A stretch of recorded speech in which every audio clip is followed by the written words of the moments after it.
Assalamualaikum warahmatullahi wabarakatuh.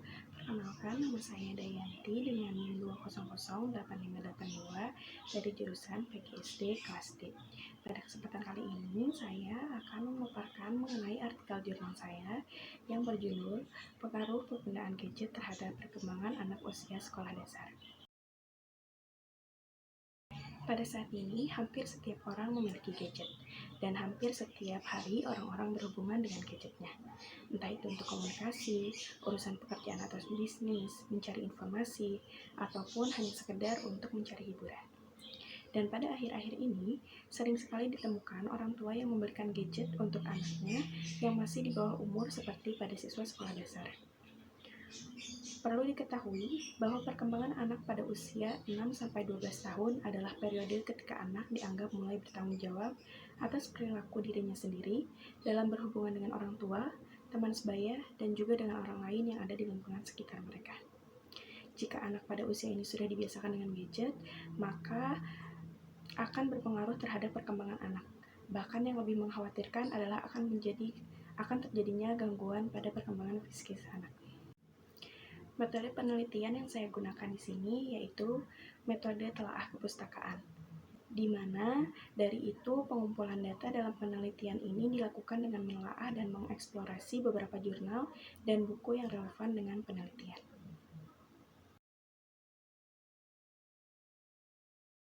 Pada pembahasan jurnal berikut, ada beberapa bagian yang saya sampaikan di dalamnya.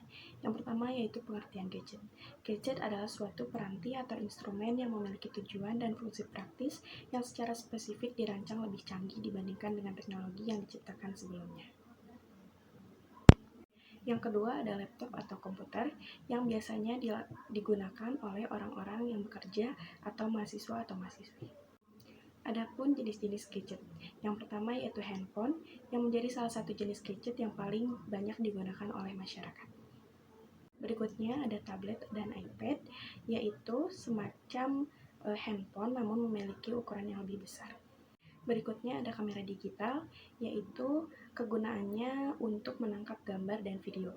Kemudian berikutnya ada headset atau headphone yang digunakan untuk mendengarkan musik dari gadget. Kasus kecanduan gadget pada anak, khususnya siswa sekolah dasar ini, merupakan salah satu problematika pengasuhan dan bimbingan anak di era digital. Berikut merupakan faktor-faktor yang menyebabkan anak-anak mengalami kecanduan dalam penggunaan gadget. Yang pertama yaitu pengasuh anak yang kurang tepat, seperti orang tua mengalami kesibukan, kurangnya ilmu, teladan yang salah, hingga menyebabkan anak-anaknya menggunakan gadget dan tidak dibimbing dengan baik. Berikutnya ada faktor neuroscience, yaitu apa yang terjadi dalam otak ketika anak memakai gadget sehingga mereka terpicu untuk menggunakannya terus-menerus. Yang ketiga, pengaruh lingkungan. Terkadang orang tua mungkin sudah mengawasi penggunaan gadget secara maksimal, namun lingkungan pergaulan anak akan semakin meluas seiring bertambahnya usia. Pengaruh teman sebaya pun semakin lama akan semakin menguat. Dari faktor-faktor berikut, maka akan menyebabkan pengaruh dari ketergantungan penggunaan gadget tersendiri bagi anak, seperti masalah mental. Kecanduan gadget memicu efek samping berbahaya seperti meningkatnya risiko depresi, gangguan kecemasan, sulit fokus, kepribadian bipolar, psikosis, dan perilaku bermasalah lainnya. Yang kedua, ada penurunan perkembangan otak. Hasil studi menunjukkan bahwa anak yang terlalu sering bermain gadget akan mempengaruhi fungsi otak dan menyebabkan anak menjadi kurang perhatian terhadap lingkungan sekitar. Ketiga, ada bahaya radiasi. Hasil penelitian di Universitas Leeds, Universitas Manchester, dan Institute of Cancer di London menyatakan bahwa saraf anak yang masih berkembang dan tulang tengkorak masih tipis membuat anak rentan terkena radiasi ponsel, sehingga mengkhawatirkan akan menghancurkan sel otak anak. Dan yang terakhir ada penurunan kemampuan interaksi sosial. Jika anak-anak yang menghabiskan waktu terlalu banyak dengan teknologi akan mengurangi interaksi dan mengganggu keterampilan komunikasinya.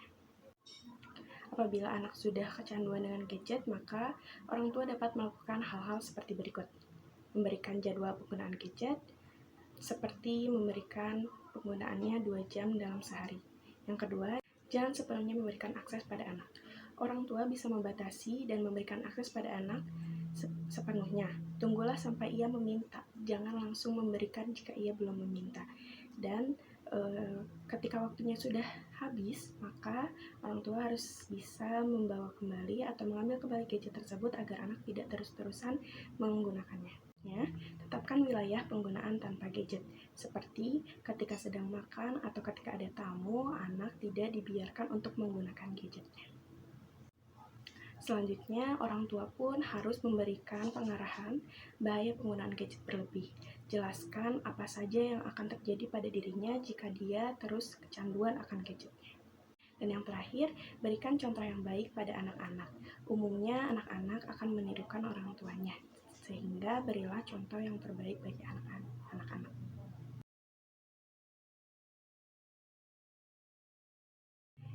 Dari pembahasan yang saya jelaskan, maka dapat disimpulkan bahwa perkembangan zaman yang semakin pesat membuat orang-orang dituntut untuk mampu menggunakan teknologi terkini.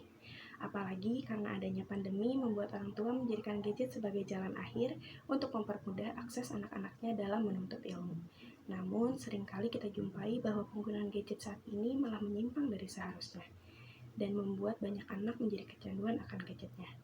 Penggunaan gadget boleh saja, asal tidak berlebihan dan menyebabkan adiksi pada anak. Peran orang tua dalam pengawasan sangat diperlukan, dan juga orang tua harus mampu meluangkan lebih banyak waktu untuk anaknya demi perkembangan dan kesehatan mental sang anak. Sebaiknya anak-anak tidak diberikan gadget. Pembelajaran dan permainan yang nyata lebih baik dibandingkan dengan pembelajaran atau permainan virtual bagi anak. Karena dengan pembelajaran dan permainan yang dilakukan secara langsung dapat membantu anak dalam perkembangan sosial dan kesehatan mental anak. Sekian pemaparan dari saya, mohon maaf apabila ada kesalahan. Wassalamualaikum warahmatullahi wabarakatuh.